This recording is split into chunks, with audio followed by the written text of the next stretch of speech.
Hi friends, welcome our channel. So నేనైతే ఇక్కడ ఉడిపిలో ఉన్నాను. ఉడిపి నుంచి శృంగేరికి ప్రయాణం. సో ఇక్కడ నుంచి మనకి బస్సెస్ ఏ టైంలో ఉంటాయి ఏంటి అనేది నేను తెలుసుకున్నాను. మార్నింగ్ మనకు 6 టు ఈవినింగ్ లోపు ఇక్కడ బస్సెస్ అవైలబుల్గా ఉంటాయని చెప్పారు. నేనైతే ఇప్పుడు 7 అవుతుంది. 7కి నేను ఇక్కడ రావడం జరిగిందండి. 7 o'clock బస్ ఎక్కుతున్నాను. సో ఇక్కడ నుంచి ఛార్జ్ వచ్చేసి మనకు ₹120 మాత్రమే. జర్నీ వచ్చేసి ఇక్కడ మనకి 2.5 గంటలు అని చెప్పారు. 3 hours లోపు అక్కడ చేరుకోవచ్చు అన్నారు. సో మరి చూద్దాము. సో ఫస్ట్ టైం నా ఛానల్ చూసినట్లయితే లైక్, షేర్, సబ్స్క్రైబ్ మాత్రం మర్చిపోద్దండి.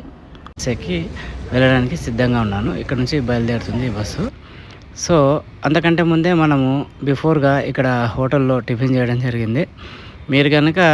మీరు బస్సులో మార్నింగ్ వెళ్ళాలి అనుకుంటే మీరు ఇక్కడే టిఫిన్ చేసి వెళ్ళాలని చెప్పేసి అనుకుంటున్నాను. అక్కడైతే మనకు అందుబాటులో అంత మంచి టిఫిన్స్ ఏం దొరకవు. అందువల్ల నేను మీకు ఈ వీడియోలో చెప్పడం జరుగుతుంది.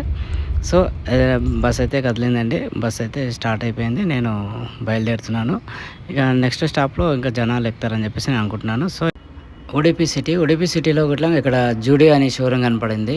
ఇక్కడ ఇంకా రకరకాల షోరూమ్లు ఉన్నాయని చెప్పేసి అన్నారు. సో అలాగే ఇక్కడ ఆటో స్టాండ్ చూడొచ్చు. చాలా నీట్గా 1 by 1 లైన్లో ఉండడం చాలా మంచిగా కనపడింది. మన తెలంగాణ కంటే చాలా బెస్ట్. సో ఇక్కడ రోడ్లన్నీ రిపేర్గా అవుతూ ఉన్నాయి. మనము ఈ వీడియోలో మీకు చూపించడం జరుగుతుంది. ఇక్కడ సింగిల్ రోడ్ ఉండేది మనకి డబల్ రోడ్ చూపిస్తున్నాను కదా. అక్కడ డెవలప్మెంట్ అనేది బాగా అవుతుంది. మనకు లెఫ్ట్ రైట్ చూసుకుంటే మాత్రం మొత్తం గ్రీనరీ అండి. ఎటు చూసినా గ్రీనరీ చెట్లు, ఎత్తైన కొండలు, ఇలాంటి ప్రదేశాలు మనకు ఈ తెలంగాణ ఉంటాం కదా. తెలంగాణలో ఎక్కడ చూసినా కానీ ఇలాంటి వాతావరణం ఉండదు. అక్కడ అంతా డ్రై ఉంటుంది. ఇక్కడ వచ్చేసి ఎప్పుడు ప్రతిరోజు ఉదయం సాయంత్రం ఏదో టైంలో వర్షాలు పడుతూ ఉంటాయి, చినుకులు. అందువల్ల ఇక్కడ అన్ని చెట్లు మంచిగా గ్రీనరీ మనకు కొద్దిగా మంచిగా కనపడుతూ ఉంటుంది. ఇక్కడ చూడండి, ప్రతి ఒక్క ఇల్లు ఇది దేవాలయం అనుకుంటాను. ఆ దేవాలయం ఇట్లా టెక్స్చర్తో ఎలా ఉంది ఆ బిల్డింగ్స్ అన్నీ మనం ఇక్కడ చూసుకున్నట్లయితే చాలా డిఫరెంట్ బిల్డింగ్స్ ఉన్నాయి. ఇలాంటి బిల్డింగ్స్ మన తెలంగాణలో ఎక్కడ ఉండవండి. అంటే ఒక్కొక్క స్టేట్ ఒక్కొక్క ఇది ఉంటుంది కదా. అందుకని చెప్పేసి ఇక్కడ ఒక వెరైటీగా డిఫరెంట్గా మనకి మొత్తం కనపడతా ఉంది. ఈ గ్రీనరీ ఇక్కడ చూడవచ్చు. ఇక్కడ ఈ రోడ్లు, వంపులు, సొంపులు, తర్వాత ఈ ఘాట్స్, మనం ఇప్పుడు ఘాట్స్ ఎక్కుతున్నాము. అక్కడ నుంచి మనకి చాలా ఘాట్స్ ఉంటాయి. ఈ ఘాట్లో మనకి బిగ్ బస్సెస్ ఎక్కడ ఎంట్రీ లేదండి. మనకు చిన్న బస్సులే మనకి ఎంట్రీ ఉంటాయి. ఇక్కడ చూడవచ్చు, ఇక్కడ మనకి చిన్న లారీ వెళ్తుంది. చాలా స్లోగా, ఘాట్స్ చాలా పెద్ద ఘాట్స్ ఉంటాయి కాబట్టి చిన్న వెహికల్స్కే ఎంట్రీ ఉంటుంది. మేము అనుకున్నాము మాకు పెద్ద బస్సులో, ప్రైవేట్ బస్సులో ఇక వేరే వెళ్దాం అనుకున్నాం ట్రావెల్స్లో. కానీ ట్రావెల్స్ మాత్రం ఇక్కడ నుంచి బయలుదేరు అని చెప్పారు. సో ఇక్కడ నుంచి అయితే మనకు బుడ్డ బస్సులు అని చెప్పేసి చిన్న బస్సులు ఉన్నాయి. ఆ చిన్న బస్సులో వెళ్ళాల్సి ఉంటుంది. సో ఈ టికెట్ వచ్చేసి ₹120 మనం చెప్పుకున్నాం కదా. సో ఇక్కడ నుంచి జర్నీ అయితే నాకు 2.5 గంటలు 3 గంటల లోపు అని చెప్పారు. తీరా చూస్తే అదే టైము 3 hours లోపు మనం వెళ్ళడం జరిగింది. మధ్యలో మనకు ఒక 2-3 స్టాప్స్ ఉంటాయి. అక్కడ చిన్న విలేజెస్ అట్లా ఉంటాయి. ఇప్పుడు చూడొచ్చు, ఇది ఒక విలేజ్లో ఈ హౌస్ వచ్చేసి, హౌస్ పైన పెంకుటిల్లు కదా. పెంకుటిల్లు పైన ఆ మట్టి ఉండడంతో పాటు ఇక్కడ వర్షాలు వస్తుంటాయి కదా. అందువల్ల ఆ గ్రీనరీ అంతా మంచిగా నీట్గా కనపడతా ఉంది. సో ఇప్పుడైతే మనకు శృంగేరి వచ్చిందండి. దిగంగానే మనం అక్కడ లెఫ్ట్ సైడ్ నుంచి బయటికి వెళ్తే ఇట్లా మెయిన్ రోడ్ ఉంటుంది. ఆ మెయిన్ రోడ్ నుంచి నేను టెంపుల్కి వెళ్తున్నాను. సో నేను ఇక బస్ స్టాండ్ అన్నీ చూపించలేకపోయాను. మనకి ఇక్కడ కొద్దిగా టైం లేదండి. మళ్ళీ మనం ఇక్కడ జస్ట్ ఒక 1 hour లోపే మళ్ళీ నేను హైదరాబాద్కి రావాల్సి ఉంటుంది. మళ్ళీ ఉడిపి నుంచి మనకి బస్సు ఉంది, లాస్ట్ బస్సు.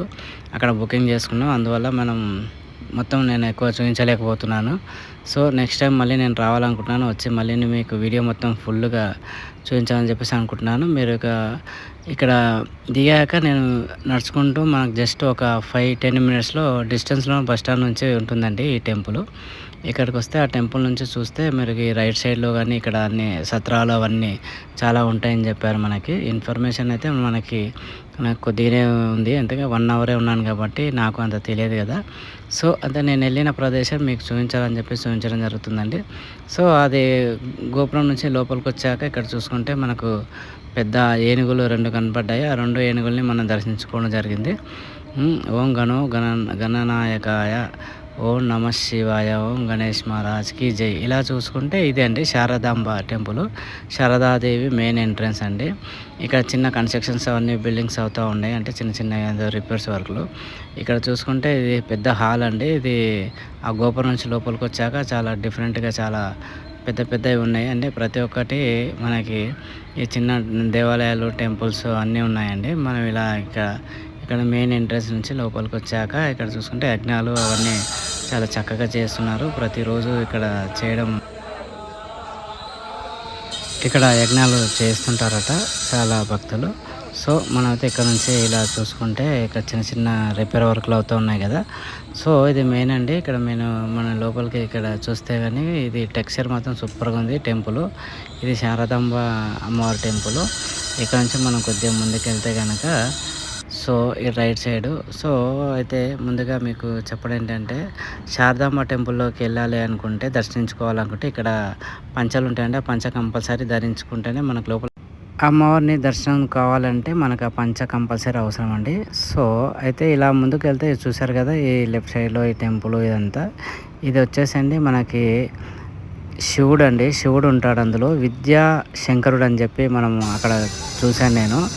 చాలా పవిత్రమైన టెంపుల్. ఇక్కడికి వస్తే కానీ మీరు కంపల్సరీ లోపల దేవాలయం లోపల వెళ్ళి దేవుణ్ణి దర్శించుకోవాలని చెప్పేసి నేను అనుకుంటున్నాను. చాలా పవిత్రమైన దేవాలయం శివుని టెంపుల్. ఇది విద్యా శంకరుని టెంపుల్. ఇక్కడ ఆర్కిటెక్ట్ చూస్తే కనుక ఆ స్టోన్స్ అది చాలా మతిపోతుంది. అంత మంచి ఇది ఎక్స్టీరియర్ అండి. ఇది నాకు తెలిసి నేను చూసిన వాటిల్లో చాలా గొప్ప విశేషంగా నాకు అనిపించింది. సో ఇక్కడ కనుక చూసుకుంటే ఇక్కడ నుంచి ఇది తుంగా నది. ఇది తుంగా నది ఇక్కడ నుంచి స్టార్ట్ అయిందని చెప్పేసి మనం చెప్పుకోవడం జరుగుతుంది. తుంగా నది మనం తుంగభద్ర అని చెప్తాం కదా. భద్ర తుంగ రెండు కలిసిన తుంగభద్ర నదులు అని మనం అంటుంటాము. సో అది తుంగా నదులని. సో ఇక్కడ నుంచి అయితే ఇక్కడ చూసుకుంటే మనకి ఈ టెంపుల్ని మనం ఇప్పుడే దర్శించుకోవడం జరిగింది. అక్కడ పంచ కట్టుకున్న తర్వాత కండువ వేసుకొని నేను దర్శించుకున్నాను. సో ఇక్కడైతే ఈ తుంగా నది నుంచి మనకి వ్యూ చూపిస్తున్నాను. ఇక్కడ వచ్చేసి చాలా విశేషమైన విషయాలు ఉన్నాయి. అది కిందకి వెళ్ళినప్పుడు మళ్ళీ మీకు వీడియోలో చూపిస్తాను. సో తుంగా నది నుంచి నేను అలా ముందుకు వెళ్ళిపోతున్నాను. అక్కడ వచ్చేసి మన శంకరాచార్యుల వారి మఠం ఉంటుంది. ఇక్కడే అండి. ఇప్పుడున్న శంకరాచార్యులు తన పేరు వచ్చేసి పీఠాధిపతులు వచ్చేసి ఇక్కడే ఉంటారు. ఇక్కడైతే వీళ్ళు చాలా మన అందరికీ జ్ఞానోదయం కలగడానికి, అక్కడ వాళ్ళ దర్శించుకోవడానికి వాళ్ళ హౌజెస్ ఉంటాయి. ఇక్కడ రెస్ట్ చేసుకుంటారు. ఇక్కడ చూసుకుంటే మనకు చాలా గ్రీనరీ, మంచి చాలా వ్యూ సూపర్గా ఉంటుంది. గ్రీనరీ అయితే ఇక్కడ ఎటు చూసినా పైకి కిందికి ఎక్కడ చూసినా ఎంత పైకి చూసినా కానీ ఆ చెట్లు అండి, చాలా విశాలమైన చెట్లు. ఇక్కడ వచ్చి కూర్చుంటే ధ్యానం చేసుకుంటే ఇంకా మనకి ఇంకేం అక్కర్లేదు, అలా ఉంటుంది. మంచి విటమిన్స్ కానీ, మంచి వాసన కానీ, ఆ స్మెల్ కానీ, అసలు అక్కడ నుంచి మనం ఒకరోజు ఫుడ్ తినకున్నా సరే ఆ ఎనర్జీ మనకు అక్కడ ఉన్న శంకరాచార్యులు కానీ శారదాంబ కానీ మనకు వరంగా ఇస్తారని చెప్పేసి నేను అనుకుంటున్నాను. సో ఇవన్నీ ఇక్కడ చూసుకోవచ్చు. ఇక్కడ నుంచి వాళ్ళ గురువు నివాసం అని చెప్పేసి మీరు ఇక్కడ ఈ బోర్డులో నేను చూసినాను. గురువు నివాసము శంకరాచార్యుల వారి నివాసం ఇక్కడే ఉండేవాళ్ళు. అది మీకు చూపించడం జరుగుతుంది. ఇక్కడికి రావడం కారణం ఏంటంటే ఆది శంకరాచార్యులు ఇక్కడ తనని దర్శించుకోవాలని చెప్పేసి మేము రావడం జరిగింది. తీరా చూస్తే వాళ్ళు 12ంటికి వస్తా అని చెప్పారు. మాకు 12ంటిలోపు మనం మళ్ళీ నేను బస్ ఎక్కి వెళ్ళిపోవాలి కాబట్టి నెక్స్ట్ టైం రావాలని చెప్పేసి అనుకుంటున్నాను.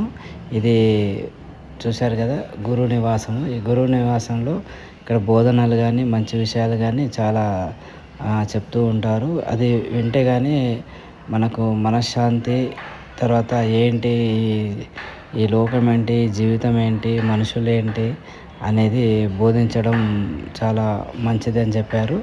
సో నేను నెక్స్ట్ టైం వచ్చి మళ్ళీ నేను ఆ బోధన ఇలా అని చెప్పేసి నేను అనుకుంటున్నాను. సో ఇక్కడ నుంచి మళ్ళీ నేను రిటర్న్ అయ్యాను.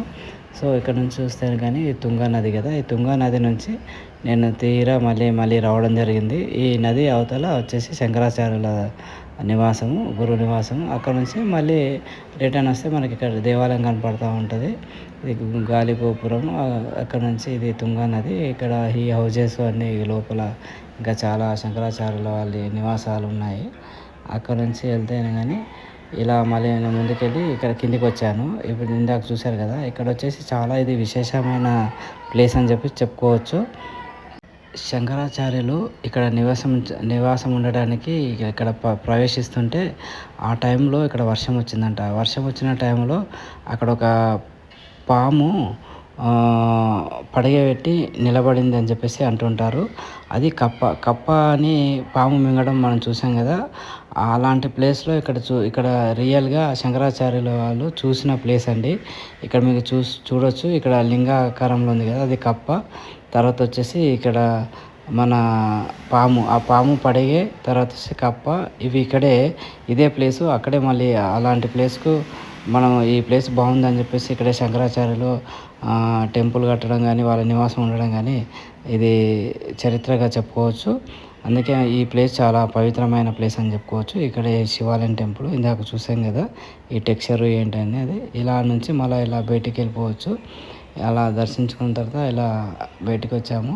ఇంకా మాకు ఆల్రెడీ టైం అయిపోతూ ఉంది కాబట్టి మేము ఫాస్ట్గా మళ్ళీ బస్ ఎక్కడం జరిగింది. బస్ ఎక్కి మళ్ళీ నేను ఉడిపికి రావడం, ఉడిపి నుంచి మంగళూరుకి వెళ్ళి, మంగళూరు నుంచి మళ్ళీ నాకు బస్సెస్ అవైలబుల్గా ఉంది, అక్కడ నుంచి నేను బయలుదేరి రావడం జరిగింది. సో గైస్, ఇంకా నా ఛానల్ ఇలాగే చూడండి, సబ్స్క్రైబ్ చేసుకోవడం మర్చిపోద్దు. సో మళ్ళీ నేను నెక్స్ట్ వీడియోలో మీకు కనిపిస్తాను. ఓకే అండి, bye, see you, tata, thank you very much.